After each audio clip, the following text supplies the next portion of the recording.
우리가 성경을 읽을 때 조금만 더 주의를 깊게 읽는다면 성경이 말씀하시지는 않지만 분명히 보여주시는 것, 행간을 읽으면서 거기에서 더 많은 것들을 볼 수가 있습니다. 예를 들어서 오늘 본문과 관련된 아브라함의 이야기를 해본다면, 여러분, 아브라함이 굉장히 오랜 동안 기다리던 아들을 낳지 않습니까? 그때 나이가 몇 살입니까? 100살에 아내 사라 나이 90살, 본인 나이 100살의 아들 이삭을 가집니다. 아들 이삭이 무럭무럭 자라서 이제 어머니 돌아가시고 나서 결혼을 하는데, 그때 나이가 이삭 나이 40살입니다. 40살에 결혼하고 아들들이 바로 태어나지 않습니다. 무려 20년이 걸린 이후에 에서와 야곱 쌍둥이가 태어납니다. 여러분, 그러면 아브라함의 나이는 이때 몇 살입니까? 140이라고 하면 오답인데요. 160이죠. 자, 근데 아브라함이 175세에 죽습니다. 그러면 아브라함이 두 손자들을 받겠습니까? 못 받겠습니까? 정리를 해드릴까요? 아브라함은 175세에 죽어요. 근데 손자들이 태어난 거는 160세 되던 해예요. 아브라함이 손자들을 받겠습니까? 못 받겠습니까? 당연히 받죠. 이게 아브라함이 에서와 야곱을 봤다, 성경에 나와 있지는 않습니다. 근데 우리는 안 봐도 너무 뻔합니다.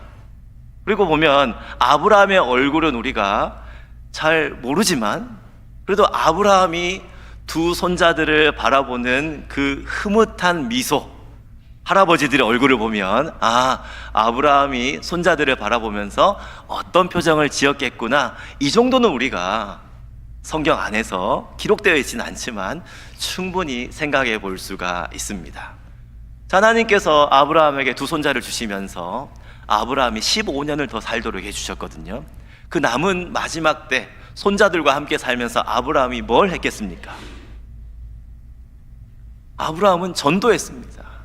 신앙교육을 했습니다.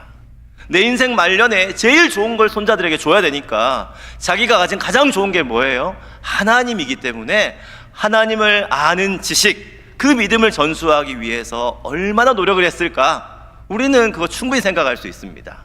얘들아, 내가 갈대아 우르에서 살았는데, 그 우상 숭배하는 곳에서 살았는데 하나님께서 어느 날 나를 불러주셨어. 나를 불러주시고 가나안 땅을 약속해 주셨단다. 그리고 그 모든 인생마다 하나님께서 함께해 주셨고 나를 여기까지, 너희 아버지 이삭과 더불어서 여기까지 오게 하셨단다.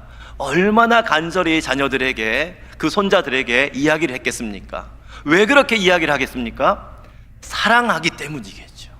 정말 눈에 넣어도 아프지 않을 그 손자들에게 가장 값진 진리를 전해주기 위해서 최선을 다했을 겁니다. 아버지 이삭도 자녀들에게 신앙을 주기 위해서 열심히 노력했을 겁니다. 분명. 근데 여러분, 아브라함 다음 이삭, 그리고 이삭 다음에 야곱이죠. 근데 세 족장들의 분량을 비교하면 이삭의 분량이 제일 적습니다. 한편으로 이렇게 생각할 수 있어요. 이삭이 가장 말보다는 행동으로 살았겠구나. 말보다는 그의 삶으로 하나님을 경외하며 하나님을 섬기는 삶을 자녀들에게 보여주었구나. 그 부분을 볼 수 있습니다. 블레셋 사람들이 야곱에게 시비를 거는 때가 있었습니다. 야곱이 우물을 파서 거기에 물이 나오니까 블레셋 사람들이 빼앗는다고 난리를 친 적이 있었습니다. 그때 이삭이 야, 내가 팠어 하면서 거기에 다투거나 시비하거나 싸우지 않았습니다. 그저 조용히 물러가서 다른 곳으로 갑니다. 자기 건데 자기의 권리를 주장할 수 있는 상황임에도 이삭은 그렇게 하지 않고 온유함을 드러내며, 성도의 온유함을 드러내며 다른 곳으로 가서 거기서 또 우물을 팠습니다. 또 물이 나오니까 또 블레셋 사람들이 시비를 겁니다. 그때에도 계속 야곱은 자리를 물러납니다. 여러분, 이삭이라고 해서 물이 소중하지 않을 수 있겠습니까? 더군다나 이쪽은 물이 많은 요단강 동쪽이나 혹은 갈릴리 호수 근처, 이쪽이 가장 물이 많거든요. 이런 데가 아닙니다. 지금 유대 땅 남쪽이거든요. 광야 가운데에서 물 너무나도 소중합니다. 더군다나 수많은 양떼, 염소떼가 있는 상황에서, 가축이 많은 상황에서 물은 정말 제일 소중한 그런 재료라고 할 수 있습니다. 근데 왜 이삭은 그 소중한 우물을 파놓고도 시비를 거니까 온유한 가운데 물러났냐? 힘이 없어서가 아닙니다. 자기의 권리를 주장 못할 바보여서가 아닙니다. 그는 하나님을 믿어서입니다. 내가 이렇게 함에도 불구하고 하나님께서 나에게 살 길을 주실 것이다. 내 아버지의 삶을 인도하신 것처럼 나에게도 하나님께서 동일하게 인도하셔서 내 자녀들 부끄럽지 않게 하나님을 섬기는 그 모습을 보여줘야 되겠다. 사실 이삭도 오점이 있다면 아버지 아브라함처럼 그 오점이 있습니다. 불리한 상황일 때 아내 리브가를 아내라고 하지 않고 뭐라고 불렀습니까? 내 시스터다, 내 누이라고 부르면서 그런 거짓말을 한 적이 있습니다. 근데 여러분, 이삭의 아들들이 태어나고 나서는 이때 보여준 게 블레셋과 우물 사건이에요. 땅의 물에 연연하지 않았습니다. 그는 하늘의 생명수를 주시는 하나님을 의지했습니다.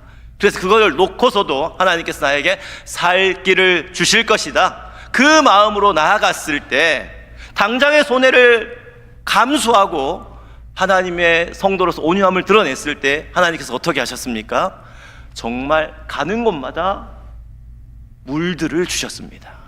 오죽하면 그 시비 걸었던 블레셋의 왕이 찾아옵니다.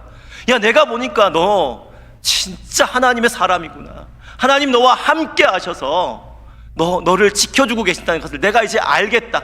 내가 더 이상 우리 백성들한테 말해서 너 시비 걸지 않도록 할게. 우리 너 못 이기겠다. 이렇게 말할 정도였습니다. 이렇게 이삭은 하나님을 온전히 섬기는 그의 신앙을, 물론 말도 했겠죠. 말과 더불어 삶으로 자녀들에게 전수해 주었습니다. 왜요? 역시 마찬가지, 사랑하기 때문입니다. 아브라함이나 이삭이나 그 둘에게 에서와 야곱은 모두 정말 사랑할 만한 자녀 손자들입니다. 더군다나 보면요, 그냥 손자 손녀도 아들 딸들도 예쁘고 귀여운데 이 아들들은 하나님의 약속의 증표거든요. 하나님께서 갈대아 우르에 있던 아브라함을 부르실 때 땅을 주시겠다 하신 다음에 또 뭘 주시겠다 그랬냐면 그 땅에 너의 후손들을 주시겠다 그랬는데 하늘의 별과 같이 바다의 모래와 같이 수많은 자손들을 주시겠다 하셨어요. 오랜 시간 걸려서 이삭 태어났죠. 또 오랜 시간 걸려서 에서와 야곱이 태어났으니 이건 뭐냐? 하나님께서 약속을 지키시기 위하여 일하시는 증표구나. 나를 위해서 일하시고 사랑하시는 그 증거이구나. 하나님의 선물이구나. 당연히 기뻐하지 않았겠습니까? 아브라함과 이삭에게 에서와 야곱은 이렇게 큰 선물입니다. 근데 여러분, 야곱에게 있어서 에서는 선물이 아닐 수가 있어요. 아니, 형인데 어떻게 선물이 아닐 수가 있느냐? 형이어서 그렇습니다. 만약 야곱이 형이었다면 동생 에서를 선물로 받을 수가 있겠지만 거꾸로잖아요. 실제로는 형 에서가 자기 인생에 걸림돌이 된다라고 생각할 수 있습니다. 야곱 입장에서는. 왜냐하면 자기가 동생으로 태어났기 때문에 장자권을 받을 수가 없어요. 그러면 이게 경제적으로 일단 손해가 됩니다. 여기 사람들은 큰아들에게 다른 아들들의 목 2배를 물려주었거든요. 그러니까 일단 경제적으로 좀 손해가 있습니다. 근데 그건 놔두더라도 아버지, 그다음에 그 위에 할아버지, 이어지는 언약의 당사자로서의 축복을 자기가 못 받을 확률이 있거든요. 그렇기 때문에 야곱은 에서가 마냥 이렇게 환영할 만한 그런 대상은 아니었습니다. 그리고 여러분, 에서 형이잖아요. 야곱의 입장에서. 근데 이 형 에서가 진짜 무서운 형입니다. 여러분, 형제들이 있으신 분 중에 정말 내 형은 어디 내놔도 진짜 무서운 형이다, 이렇게 생각할 만한 형님 계십니까? 혹은 여러분 스스로가 진짜 무서운 형님이거나 누님이거나 그런 분들이 계십니까? 야곱에 있어서 에서 형은 진짜 무서운 형이었어요. 그건 뱃속에 있을 때부터 나타난 겁니다. 둘이 쌍둥이로 뱃속에 있을 때 여러 부분에서 먼저 태어나려고 싸웠는데 누가 이깁니까? 뱃속에서부터도 형 에서가 이깁니다. 에서가 먼저 태어나요. 야곱이 할 수 있는 거라고는 겨우 발꿈치를 잡는 수준. 이 정도밖에 하지 못했습니다. 여러분, 자녀가 둘 이상 있으신 분들은 애들이 태어나면서 계속해서 마냥 서로 좋다고 한 건 아니지 않습니까? 때로는 제 자녀를 돌아봐도 귤 하나 때문에 동생과 더 먹겠다고 싸운 적이 있고, 뭐 좋은 장난감이 하나 생기면 눈에 불을 켜고 더 오랫동안 차지하겠다 이렇게 티격태격 싸웠던 기억이 있는데, 당연히 쌍둥이들 마찬가지로 싸웠겠죠. 근데 여러분, 싸우다 보면 한쪽이 이기는데 에서와 야곱이 싸우면 누가 이깁니까? 이건 안 봐도 야곱이 지고 에서가 이기는 그림이에요. 매번 그렇게 하면서 야곱은 형 에서가 진짜 힘세고 나를 누르는 그런 존재였습니다. 그런 형이 더 무서운 사람이 됩니다. 사냥꾼이 되거든요. 커서 노련한 사냥꾼. 요즘처럼 뭐 총을 들고 쏘거나 그런 게 아니라 정말 몸을 써야 되기 때문에 사냥꾼은 강인한 체력이 요구가 되지 않습니까? 그런 사람이 되는데 전문적으로 생명을 취할 수 있는 그런 노련한 사냥꾼이 됩니다. 이 강함이 굉장히 오래 가요. 언제까지 가느냐 보면요, 훗날 야곱이 아버지 이삭의, 눈먼 아버지 이삭이 주시는 복을 받으려고 형 분장, 에서의 분장을 하고 뭐 나간 적이 있습니다. 기억하시죠, 여러분? 그때 야곱은 아버지를 속이기 위해서 엄마랑 작전을 짜고 음식을 만들고 분장을 하고 하는데, 그때 형 에서는 뭘 했냐면 아버지에게 드릴 별미를 만들기 위해서 사냥을 나갔습니다. 사냥을 나가가지고 무려 성공을 해요. 아무도 안 놀라시겠지만 이때 왜 안 놀라냐면 여러분이 에서의 나이를 모르기 때문이에요. 에서가 30살이다 40살이다 그러면 괜찮죠. 근데 이때 에서의 나이가 77입니다. 여러분, 77의 나이로 사냥에 성공해서 아버지께 드릴 요리를 직접 한다? 이거는 보통 노인이 아닌 거죠. 여러분, 그런 상황입니다. 근데 이 에서가 땀을 뻘뻘 흘리고 사냥감을 잡아와서 아버지께 별미를 드리던 순간 그때 알게 되죠. 내가 받을 복을 누가 먼저 받았다? 야곱이 빼앗아 받았다. 이삭 아버지도 그때 깨닫습니다. 근데 이때 반응이 두 가지예요. 아버지 이삭은 그 사실을, 그 상황을 받아들입니다. 그래, 얘네들이 태어나기 전에 하나님께서 뱃속에 있을 때 약속하신 그대로 이게 성취가 되는구나, 그 사실을 받아들여요. 하지만 에서는 받아들이지 못합니다. 이놈의 자식, 순화시켜서 이야기하면 요놈 자식, 내가 받을 복을 다 빼앗았구나, 죽여버려야 되겠다, 이런 마음을 품습니다. 이 에서가 칼 가는 소리가 너무 크게 들렸고 실제로 동생을 죽일 것 같은 분위기가 감지되니까 어머니 리브가가 아들 야곱을 보냅니다. 친정으로 하란 땅에 있는 라반의 집으로 빨리빨리 피신을 시킵니다. 오늘 본문은 그로부터 20년이 흐른 시간입니다. 자, 여러분, 여기서 퀴즈 한번 내볼까요? 자, 그러면 야곱의 나이 몇 살이겠습니까? 정답입니다. 97세. 아까 77세에 일어난 일이기 때문에 20을 딱 더하면 97세가 되죠. 하나 더, 에서는 몇 살이겠습니까? 쌍둥이기 때문에 97세가 여전히 맞습니다. 자, 97세의 노인이 된 이 야곱이 하란 땅에서, 북쪽에 있거든요. 하란 땅에서 쭉 내려옵니다. 가나안 땅을 향하여 내려옵니다. 자잘한 걱정거리가 있었어요. 근데 그 걱정거리는 다 해소가 되었어요. 근데 지금 마지막 관문이 하나 있습니다. 큰 산 하나를 넘어야 지금 가나안 땅, 어머니 아버지 계시는 고향 땅에 지금 돌아올 수 있습니다. 그 큰 산이 뭐냐면 에서라는 산이에요. 에서를 넘어야 가나안 땅에 들어갈 수 있습니다. 에서 형이 나를 죽이지 않을까? 이런 걱정이 지금 야곱 가운데 있습니다. 아니, 97세인데 무슨 97세 노인이 칼 들 힘이 있을까? 여러분, 우리는 이렇게 생각할 수 있지만 야곱의 걱정은 여러분 기우가 아닙니다. 진짜 걱정입니다. 진짜 형이 나를 죽일 수 있겠다라고 하는 현실적인 걱정이에요. 그럼 보면 야곱을 한번 보면은 야곱이 77세에 피난을 가잖아요. 하란 땅으로 피난을 가잖아요. 근데 여러분 그때 하란 당으로 피난을 안 가고 이 휴스턴 당으로 왔다면, 그래서 우리 교회에 등록을 했다면 여러분 어디로 들어갈 줄 압니까? 저랑 같이 드림 공동체에 있을 거예요. 청년부에 있을 거예요.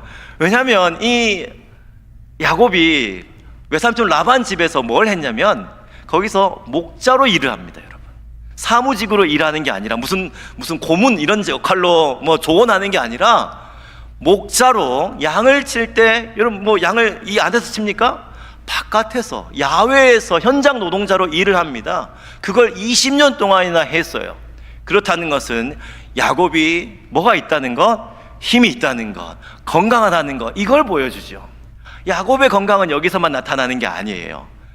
7년 후에 77세에 7을 더하면 여러분 계산이 되죠. 이제 그때 결혼을 합니다. 그러면 이제 결혼을 해서 드림에서 하임으로 넘어가요.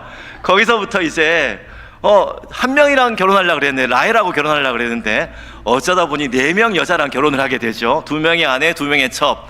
여러분 오늘 본문 가운데 몇 명의 자녀가 있는지 아십니까? 오늘 본문 기준으로 12명 아들이 있습니다. 12명의 딸과 아들이 있습니다. 딸 1명, 아들 11. 베냐민은 뱃속에. 그러니까 총 지금 아직 안 태어났어요, 베냐민은. 그런 중에 있어요. 야곱 건강한 사람이구나. 충분히 우리가 생각을 할 수가 있죠. 90 넘어서도 이렇게 자녀를 낳는 건강함이 있습니다. 네, 여러분 야곱의 건강함을 드러내는 장면이 오늘 본문 바로 앞에 있거든요. 33장에서 32장에 야곱의 건강함이 한 번 더 드러납니다. 야곱이 기도하거든요. 형이 온다라는 소식을 들었을 때, 400명 데리고 온다라는 소식을 들었을 때 더 하나님께 기도합니다. 그 야복 나루터에서 열심히 기도하는데 밤새 기도해요, 여러분. 97세 노인이 밤새 철야 기도한다는 것 자체로도 놀라운데 그냥 기도하는 거 아니죠. 이렇게 좋은 의자에 앉아서 혹은 방석 깔아놓고 기도하는 거 아니죠. 씨름하면서 기도합니다. 어떤 사람과 씨름을 하면서 기도하는데 그걸 밤새 해요. 더군다나 이겨요. 하나님께서 져주신 거죠, 사실은. 그래서 하나님께서 어쨌든 져주시면서 너가 하나님을 이겼다라고 하면서 이름을 야곱에서 뭘로 바꿔주세요? 이스라엘로 이렇게 바꾸어 주시죠. 여러분 그때 하나님께서 이스라엘로 바꿔주시면서 약속하신 게 있거든요. 너가 하나님을 보고도 이겼으니, 하나님을 보고도 살았으니 사람을 만나가지고는 너는 틀림없이 산다. 이 약속을 주신 겁니다. 이스라엘로 이름 바뀌었을 때 하나님을 보고도 하나님과 겨루어 이겼다. 사람하고 못 겨뤄서 이길 사람이 있겠느냐, 이거 이야기해 주세요. 그래서 하나님께서 너 에서 형 만나도 충분히 에서로부터 죽임을 당하지 않고 너의 생명이 살 것이다. 이 약속을 주셨어요. 자, 여러분이 어느 날 밤새 너무너무 힘든 게 있어서 밤새 기도하는 중에 하나님께서 이렇게 짠 하고 약속을 주셨다 그러면 그 약속의 말씀을 어떻게 받겠습니까? 정말 감사함으로 받지 않겠습니까? 야곱은 이렇게 받는 게 아니라 살짝 이렇게 받았어요. 왜냐하면 이게 100년 동안의 그 묵은 쌓이고 쌓인 에서 형에 대한 두려움이 있거든요. 이 두려움 때문에 하나님의 분명한 말씀을 받았음에도 불구하고 이게 와지지는 못합니다. 믿기는 하는데 그걸 확 이게 다가오는 그런 부분은 없습니다. 왜냐하면 여러분 제가 지금까지 야곱의 건강함을 이야기하지 않았습니까? 야곱이 건강했다. 근데 야곱 입장에서 보십시오. 자기보다 누가 더 튼튼해요? 형 에서는 훨씬 더 튼튼해요. 그러니까 지금 형 에서를 만났을 때 97세, 우리가 생각하는 정말 노인 중에 노인의 모습이 아니라 하나님과 더 빨리 이길 수 있을 만큼의 강력한 힘을 가지고 있는 그 형, 큰 칼을 들고 나를 단번에 뵐 수 있는 그런 용사, 이렇게 에서를 생각합니다. 그러니 이게 얼마나 두렵겠습니까? 더군다나 여러분, 우리가 일반적으로 생각할 때 에서가 똑똑할 것 같아요, 야곱이 똑똑할 것 같아요? 잔머리로 따지면 야곱이 훨씬 좋을 것 같죠. 근데 여러분, 에서 역시 넘어가는데 기억력이 대단합니다. 특별히 분노한 일에 대한 분노의 기억력만큼은 굉장히 뛰어납니다. 여러분, 에서가 40살에 결혼을 했거든요. 40살. 근데 그 팥죽 사건 있잖아요. 야곱이 팥죽으로 장사권을 산 사건, 이거는 결혼 전이에요. 몇 살인지는 모르겠는데 결혼 전 일입니다. 근데 아까 여러분, 야곱이 형의 축복을 가로챈 사건이 몇 살 때? 77세. 자, 이 간극이 최소한 37년이죠. 자기가 받을 복을 동생에게 뺏겼음을 알았을 때 야곱이 아버지께 하소연을 합니다. 아버지, 저놈이 옛날에 내 장자권도 빼앗더니 오늘 내가 받을 축복도 다 빼앗아 갔습니다. 37년 전 일을, 훨씬 더 된 일을, 그걸 기억합니다. 여러분, 37년 전 일 기억나는 거 있습니까? 나 몇 살인지도 모르겠잖아요. 내가 37년 전에 몇 살이었지, 이거 계산하기도 힘들잖아요. 근데 그 일을 기억하면서 이야기를 해요. 근데 여러분, 그때 77세, 오늘 97세, 20년밖에 안 됐어요. 한 40년 전 일도 기억을 하는데 20년밖에 안 된 일을 못 기억하겠습니까? 분노에 대한 기억력이 여전하기 때문에 동생하고 있었던 아무 일이 없었던 게 아니라 그 일을 기억하고 자기를 잡아 죽일 확률 매우 매우 높습니다. 야곱은 그런 형을 만나기 앞서서 정말 아이디어를 짜내게, 몸도 쥐어짜고 아이디어도 쥐어짜면서 계략을 품죠. 두 떼도 나누고, 자식들도, 이 가정은 대대로 이어지는 편의 가정이지 않습니까? 첩의 자식들, 그다음에 레아, 라헬 떼도 나누고, 그 가운데 형한테 뇌물성 선물도 드리고, 그런 가운데 하나님께 열심히 기도도 한번 해보고, 이름도 바뀌었지만 그 약속도 받고, 그런 중에 있습니다. 그래도 두려움이 완전히 가시지를 않습니다. 그런 가운데 새 하루가 밝았습니다. 그게 오늘 본문의 33장 1절의 내용입니다. 우리 33장 1절 같이 한번 읽도록 하겠습니다. 시작. 야곱이 눈을 들어보니 에서가 400명의 장정을 거느리고 오고 있는지라 그의 자식들을 나누어 레아와 라헬과 두 여종에게 맡기고. 아멘. 두려움의 대상인 에서가 찾아왔습니다. 이런 날이 언젠간 올 거라고 생각을 하고 있었지만 그 날이 진짜 찾아왔습니다. 에서 혼자 1대1로 오는 것도 진짜 무서운데 400명의 장정을 거느리고 위풍당당한 태도로 왔습니다. 그 앞에 야곱이 취한 건 뭡니까? 어떤 행동을 합니까? 엎드렸습니다. 형 앞에 나아가서 엎드렸습니다. 그것도 7번이나 엎드렸습니다. 엎드린다는 것은 뭘 보여주는 겁니까? 철저한 내맡김이죠. 형, 다 알아서 하세요. 날 죽여도 좋으니 괜찮습니다. 다 알아서 하십시오. 내 옛날 이름 야곱처럼 형의 발꿈치를 잡는 그런 사기, 거짓말, 어떤 농간 부리지 않겠습니다. 그저 형이 하는 대로 모든 처분권을 맡기겠습니다. 야곱의 엎드림은 먼저는 에서를 향한 엎드림입니다. 근데 또 하나 엎드림이라면 하나님께 대한 엎드림이에요. 20년 전 도망갈 때 베델에서 하나님께서 그 사닥다리 가운데에서 말씀하신 대로 날 다시 돌아오게 하시다는 그 약속을 하나님 이루어 주시옵소서. 어제 말씀하신 대로 하나님을 이긴 자로서 사람을 이길 수 있는, 하나님 보고서도 살 그런 생명 나에게도 오늘 허락해 주시옵소서. 야곱은 그 연약한 믿음을 가지고서 하나님 앞에도 엎드렸습니다. 믿음으로 나아간 것. 지금 야곱이 사실 할 수 있는 게 없지 않습니까? 지금에서 뭘 도망을 가겠습니까? 아니면 11아들 데리고 에서를 붙잡고 전쟁을 하겠습니까? 그저 엎드리고 누구에게 자신의 생명을 다 거는 것밖에, 하나님께 모든 것을 맡기는 수밖에 없습니다. 하나님께 자신의 모든 것을 맡기고 믿음으로 나아갔을 때, 믿음으로 엎드렸을 때, 그때 하나님께서 일하시는 모습을 보여주세요. 이게 4절에 나와 있거든요. 4절 말씀을 우리 함께 읽도록 하겠습니다. 시작. 에서가 달려와서 그를 맞이하여 안고 목을 어금 맞추어 그와 입 맞추고 서로 우니라. 아멘. 여러분, 이거 어디서 많이 본 장면이죠?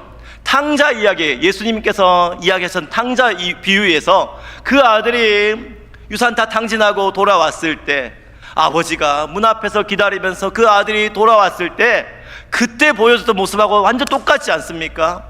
금가락지를 끼우고 새 옷을 입히고 잔치를 베풀면서 요놈은 나의 새로운 종이 아니라 나의 원래 아들이다. 그 자녀의 지위를 회복해 주었던, 완전 용서해 주었던 그 장면 그대로 에서는 동생 야곱을 안고 어금맞추고 입맞추고 합니다.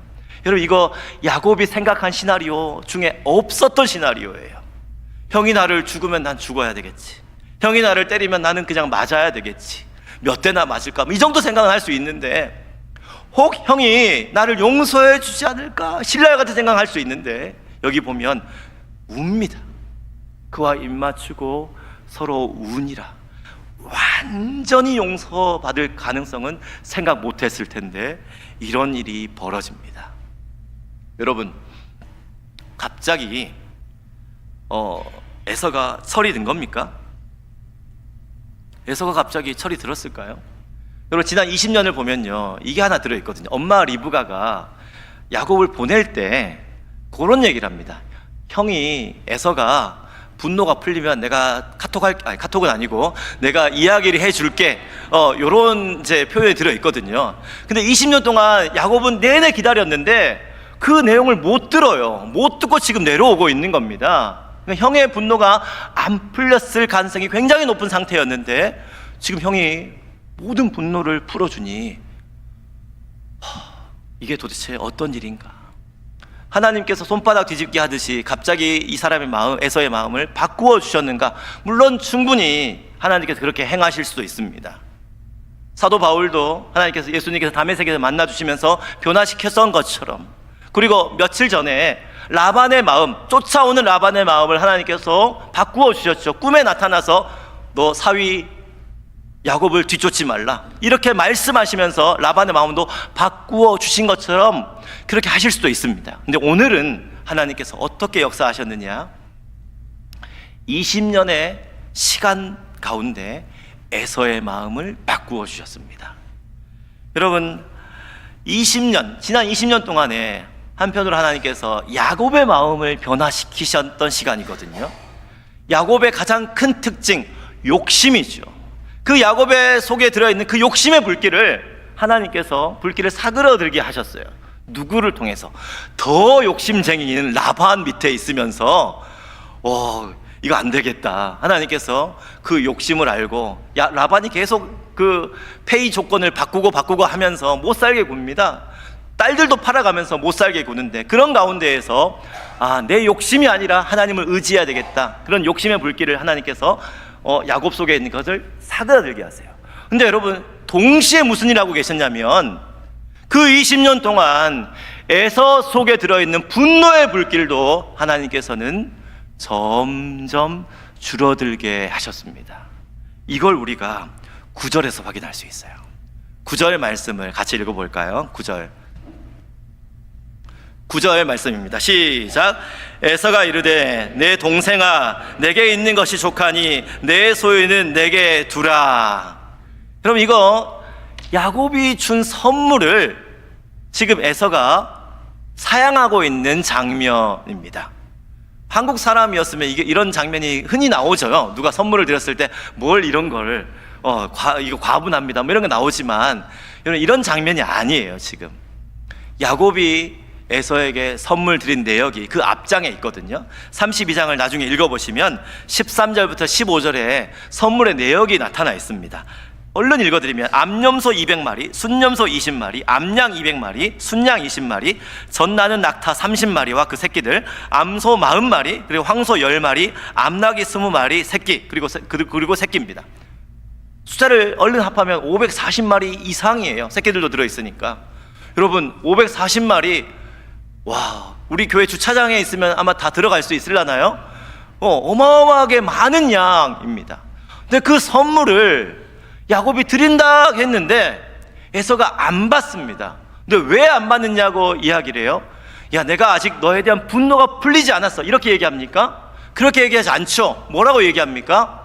내게 있는 것이 족하니, 나 충분히 부자야, 괜찮아, 이런 거 없어도 돼, 이런 뉘앙스입니다. 여러분, 이게 우리가 오랜만에 동생뻘 되는 사람들을 만났을 때 형으로서 혹은 언니로서 이게 허세를 부릴 때가 있지 않습니까? 나 그래도 미국에서 이 정도 산다, 이런 허세를 부릴 때가 있는데 이거 절대 허세가 아닙니다. 에서가 야곱 만날 때 몇 명 데리고 왔습니까? 400명 데리고 왔죠. 옛날에 할아버지 아브라함이 5천 아재 롯을 구출하러 갔을 때 몇 명 병사 끌고 가는지 기억하십니까? 318명 데리고 갑니다. 근데 에서는 그거보다 훨씬 더 숫자가 많죠. 그 400명의 장정들 혹은 그 400명의 장정과 그 가족들을 부양할 수 있을 만큼의 지금 부유함이 누구에게 있다? 에서에게 있는 겁니다.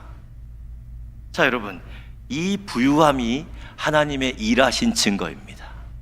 에서가 부유한 거 누가 이루어 주셨어요? 하나님께서 에서를 부유하게 해 주셨습니다.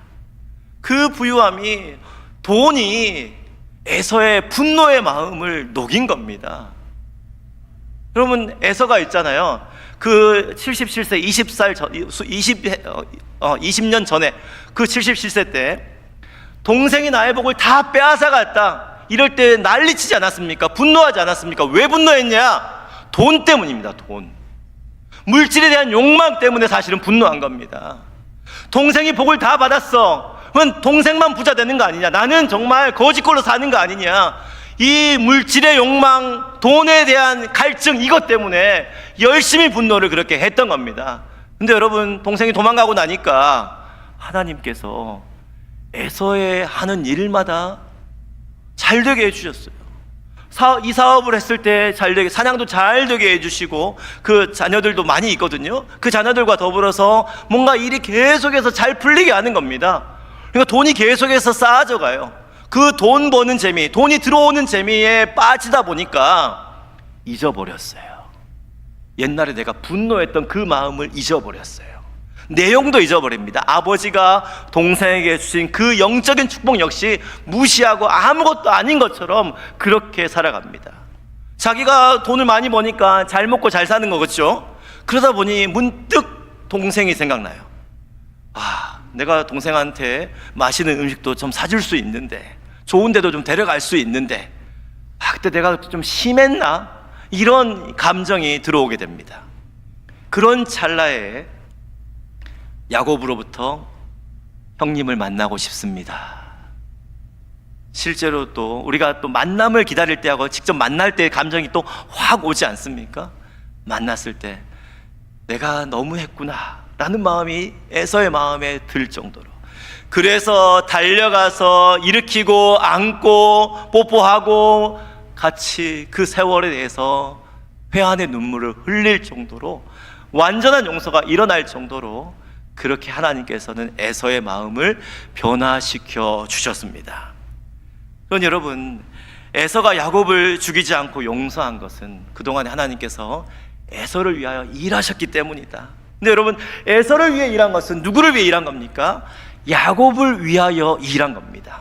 마음을 바꾸어 주셨으니 야곱이 하란 땅에서 그 땅에서 머물고만 있는 거 아니라 완전히 돌아올 수 있는 약속의 땅, 가나안 땅으로 돌아올 수 있도록 에서의 칼을 거두어 주셨습니다. 야곱이 그동안 가지고 있었던 모든 걱정, 근심, 두려움, 100년 동안 쌓였던 그 모든 괴로움을 하나님께서는 다 풀어주시고 자유롭게 해 주셨습니다. 가나안 땅으로, 엄마 아빠 있는 그 땅으로 돌아올 수 있도록 길을 열어 주셨습니다. 이렇게 하나님께서는 에서의 마음에 일하시며 야곱을 위해 일해 주셨어요. 약속을 지켜 주셨습니다. 야곱과 맺으신 약속. 20년 전 도망갈 때 베델에서 하나님께서 약속하신 게 있거든요. 그 약속의 장면이 28장 15절에 들어 있습니다. 창세기 28장 15절의 말씀, 우리 화면에 있는 것 함께 같이 읽도록 하겠습니다. 시작. 내가 너와 함께 있어 내가 어디로 가든지 너를 지키며 너를 이끌어 이 땅으로 돌아오게 할지라. 내가 내게 허락한 것을 다 이루기까지 너를 떠나지 아니하리라 하신지라. 아멘. 내가 너를 이 땅으로 다시 돌아오게 하리라. 하나님께서는 이 약속을 일하심으로 지켜주셨습니다. 더 나아가서 아브라함에 하신 약속, 내가 너를 땅을 주고 자손을 주고 또 너가 복이 되게 하겠다. 이 땅의 모든 죄인들이 죄로 인해 얼룩진 모든 세상이 너의 자손으로 인하여 복을 받게 하겠다. 이 약속 아브라함의 자손으로 오신 예수 그리스도를 통하여 이루어 주지 않았습니까? 아브라함과 예수님 사이에 이삭의 또 삶을 지켜주셨고 야곱의 삶을 지켜주심으로 하나님께서는 자기가 약속을 이루시는 하나님이심을, 신실하신 분이심을 분명히 우리에게 보여주셨습니다. 성도를 위하여 일하심으로 하나님께서는 우리의 모든 영원한 생명을 보장해 주시는 그 사건을 일어나 주셨습니다. 하나님께서는 우리를 위하여 일하시는 하나님이십니다. 그러니 사랑하는 성도 여러분, 하나님께서는 하나님의 영광을 나타내기 위하여, 약속을 지키시기 위하여 성도를 위해 신실하게 일하심으로 우리를 사랑해 주십니다. 때로 그러니 야곱에게 있어서 내 힘으로 도무지 빠져나갈 수 없는 그런 상황, 오랫동안 노력했지만 풀리지 않은 그런 문제 혹여 여러분 있다고 하더라도 그 시간 하나님이 아무 일도 안 하는 시간 아닙니다. 그 시간 하나님께서 우리 보이지 않는 범위 내에서도 열심히 우리를 위하여 일하시는 그런 귀한 시간들입니다. 앞으로 에서와 같이 그런 긴 어려움이 혹여 있다고 하더라도 우리를 위하여 일하시는 하나님 아버지를 바라보시고 하나님 아버지를 신뢰함으로 믿음으로 나아가서 이 세상을 성도답게, 믿음 가진 예수님의 제자답게 살아가시는 저와 여러분 되시기를 주님의 이름으로 축복합니다. 아멘. 우리 함께 찬양할까요? 나의 등 뒤에서 나를 도우시는 주. 우리 1절 찬양만 함께 하도록 하겠습니다.